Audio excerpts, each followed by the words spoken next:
ఎమ్మెల్యేగా కష్టకాలంలో కష్టంగా టీఆర్ఎస్ అభ్యర్థి మీద అది డైరెక్ట్ గా నేను అభ్యర్థి రాహుల్ గాంధీ గారు ఒక అద్భుతమైన పథకాన్ని ప్రవేశపెట్టారు. ఆ పథకం ఏంటంటే సంవత్సరానికి ఏ కుటుంబానికైతే 12,000 కంటే కూడా తక్కువ రాహుల్ గాంధీ గారు నియమించిన మన అభ్యర్థిని అత్యంత మీరందరూ ఓటు వేసి గెలిపించాలని కోరుతూ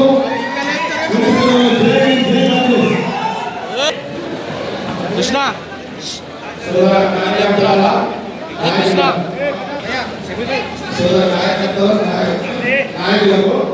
సెల్ ఫోన్ చివరిగా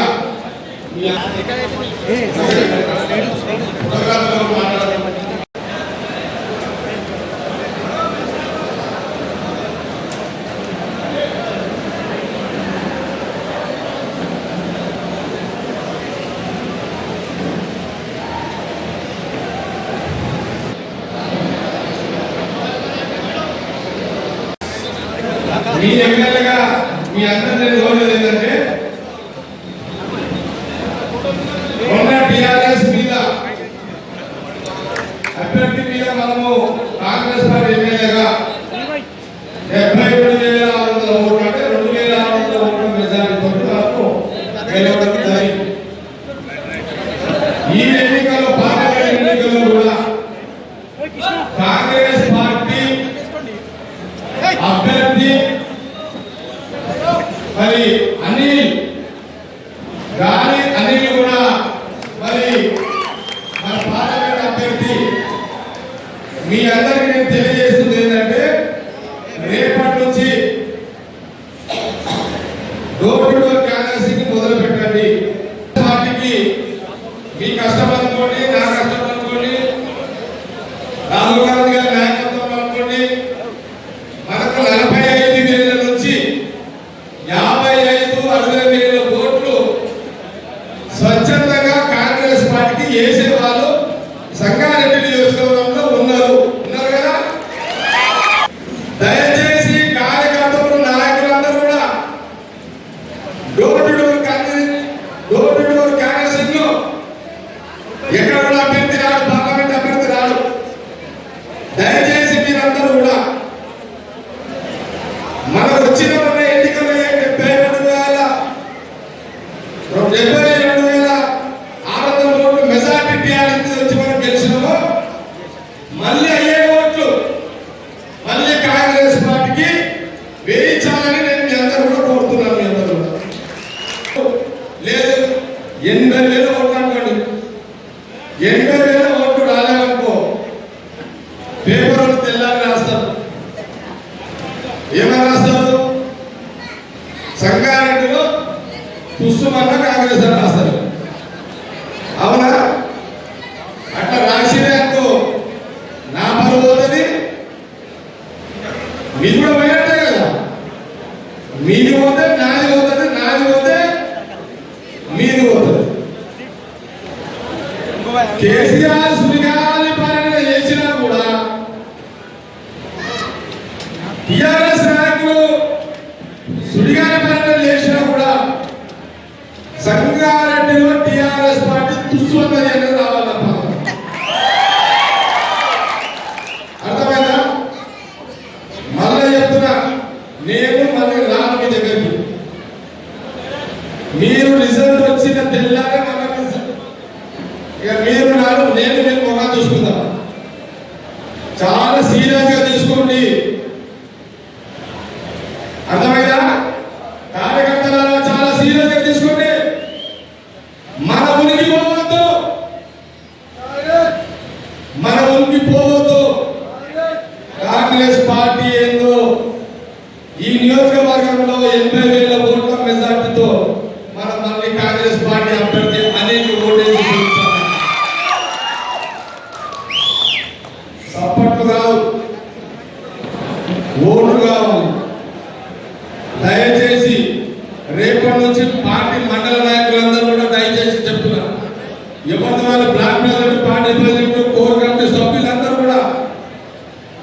మీరందరూ కూడా పనిచేయాలి.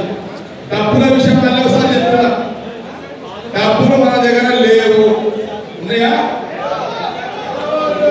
లేవు.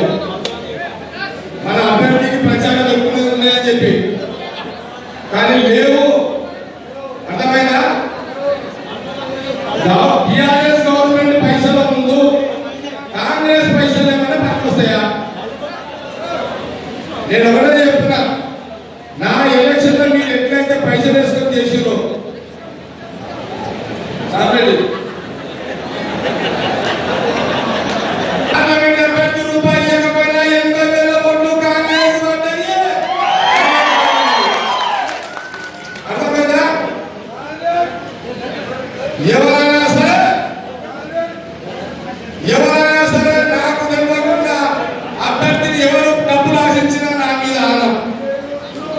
మళ్ళీ కూడా చెప్తున్నా, దయచేసి స్వచ్ఛతగా పనిచేయండి. డబ్బులు ఎప్పుడు సంపాదించాలో అప్పుడు సంపాదించాం. అర్థమైందా? మీరు భవిష్యత్తులో డబ్బులకు ఏ పరిశ్రమ కాకుండా మళ్ళీ చెప్తున్నా, మొన్న సంగారెడ్డి నియోజకవర్గంలో హరీష్ రావు మాట్లాడాడట, ఎక్కడ వాడే మీ ఏటీఎం అని. అంటే ఏటీఎం అంటే జగ్గారెడ్డి. మీకు ఒక విచిత్రం చెప్తా, హరీష్ రావు అయితే కేసీఆర్ మేనల్లుడే కదా. సరే, ఇది జిల్లా వదిలేద్దాం మిత్రం. హైదరాబాద్ ఏ చౌరస్తానైనా సరే,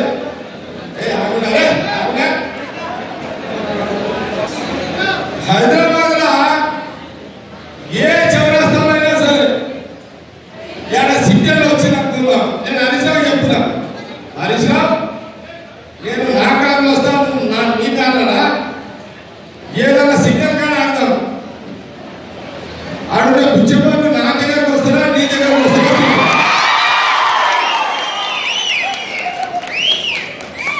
హైదరాబాద్ లో ఏ గొడవైనా సరే చాలా అది కూడా చూద్దాం. లేదా పక్క చర్చల యారైనా సరే తెలంగాణలో మీరు తెలంగాణ మీ జాగిరని రుబాబులు కొడుతున్నారే, యారైనా సరే నేను వస్తా. కానీ ఏటీఎం ఎప్పటికైనా జగ్గారెడ్డి గారు వస్తారు, హరీష్ రావు దగ్గర పోరు. నా పరిస్థితి ఎట్లయిందంటే ఈ మధ్యలో ఎవరన్నా కాఫీ తాగదామని హోటల్ దగ్గర ఆగితే కూడా ఆగలేని పరిస్థితి అయిపోతుంది. ఆడ ఆగితే జేబులో పైసలు ఉండాలి.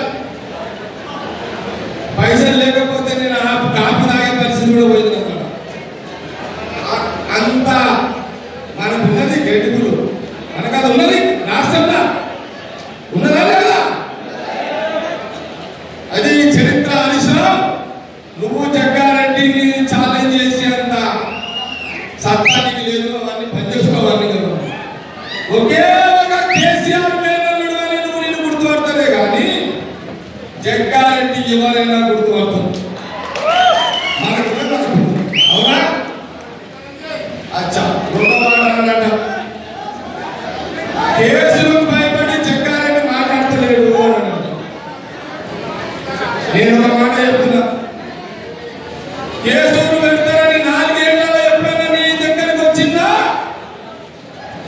నువ్వు జైల్లో పెట్టిన తెల్లారైనా నీ ఇంటికి వచ్చిందా?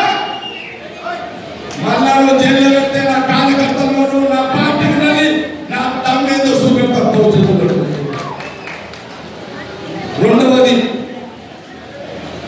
జగ్గారెడ్డి సన్యాసం తీసుకున్నాడని టీఆర్ఎస్ ప్రచారం చేస్తున్నారు. అరే బాబు, నేను ఎప్పుడు సన్యాసం తీసుకుంటా, ఎప్పుడు పడగ విప్పుతుందో తెలుస్తుంది. టైం వస్తుంది చూపెడతా మీ అందరికి కూడా. కాబట్టి దయచేసి టీఆర్ఎస్ నాయకులు చేస్తున్న ప్రచారాన్ని కాంగ్రెస్ పార్టీ కార్యకర్తలు తిప్పి కొట్టాలి. ఈ ఎన్నికల్లో ఓటు రూపాయలని నేను సందర్భంగా తెలియజేస్తున్నాను.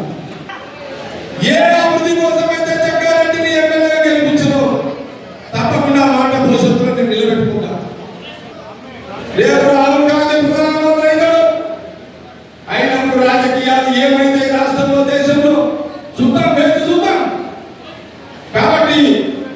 దయచేసి రండి ఒకసారి. కార్యకర్తలందరూ కూడా కోరుతున్నా. కూర్చో. మెదక్ పార్లమెంటు అభ్యర్థిగా మరి సహకరించిన మరి మొట్టమొదటి వ్యక్తి అన్న మరి మన సంగారెడ్డి ఎమ్మెల్యే టైగర్ అన్న జగన్ గారి అన్నకు పాదాభివందనాలు చేస్తా ఉన్నా. ఎందుకంటే మరి ఈ ప్రాంతం నుంచి మరి అన్న నన్ను ఎంచుకొని మెదక్ పార్లమెంటు సీట్ విషయంలో అన్నగారితో చాలా మంది పెద్దలు రక విజయశాంతి గారు అందరూ కూడా నాకు నేను చాలా అదృష్టంగా భావిస్తా ఉన్నాను. ఎందుకంటే తెలియజేసుకుంటున్నాను.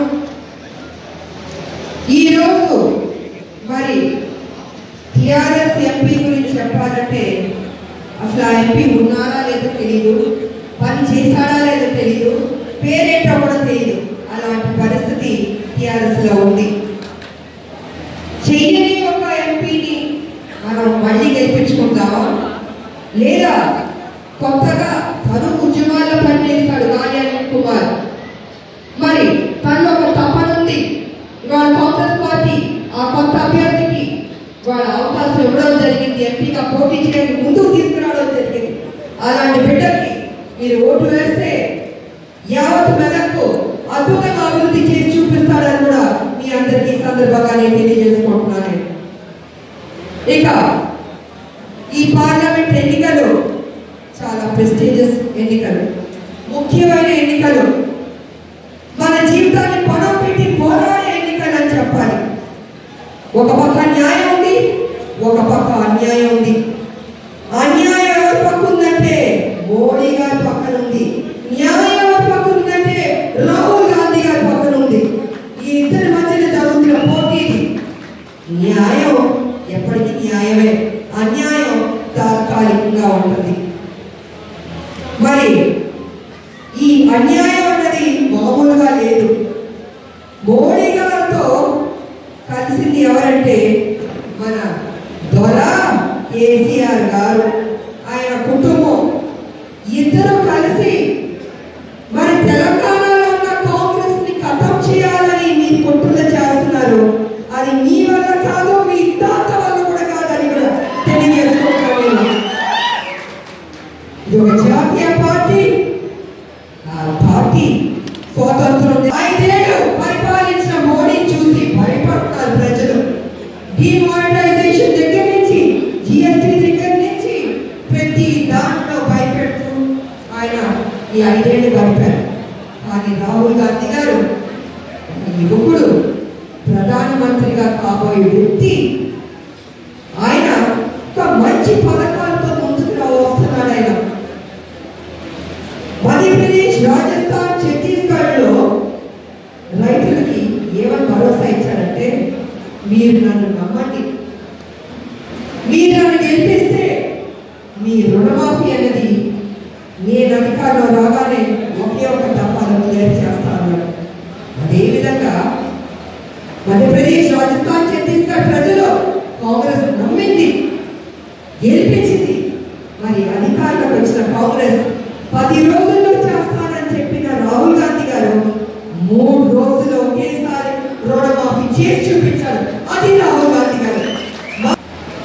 కనీస ఆదాయ భరోసా పథకం అంటే రాహుల్ గాంధీ గారు నేను భరోసా ఇస్తున్నాను, నేను అన్నానంటే అది జరిగి తీరుతుంది, ఇంకా అది ఓకే అని చెప్పడం జరిగింది. అది ఒక గొప్ప పథకం. ఇవాళ ఆ పథకం వల్ల ప్రతి ఒక్కరు మెచ్చుకుంటున్నారు. ఏంటంటే ప్రతి పేదవాడికి ఆకలి చావలు ఉండకూడదు, వాళ్ళ కాళ్ళ వాడు నిలబడాలి. ప్రజలారా, న్యాయం పక్కన నిలబడి, న్యాయం పక్కన నిలబడితే మీకు న్యాయం జరుగుతుంది, అన్యాయం పక్కన నిలబడితే అన్యాయం జరుగుతుంది. ఇవాళ కేసీఆర్ గారు ఏమంటున్నారంటే, నిన్న జరిగిన సభలో కాంగ్రెస్ జనం రాలేదు అంటారు.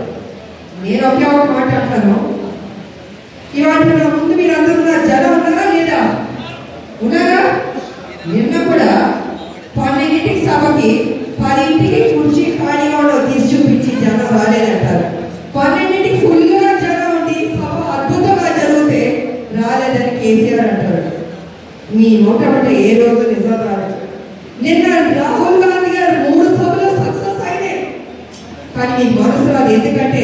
మొన్న కేసీఆర్ గారు సభ ఎల్బీ స్టేడియంలో జనం రాలేదు, సభ ఫ్లాప్ అయిందని రాశారు.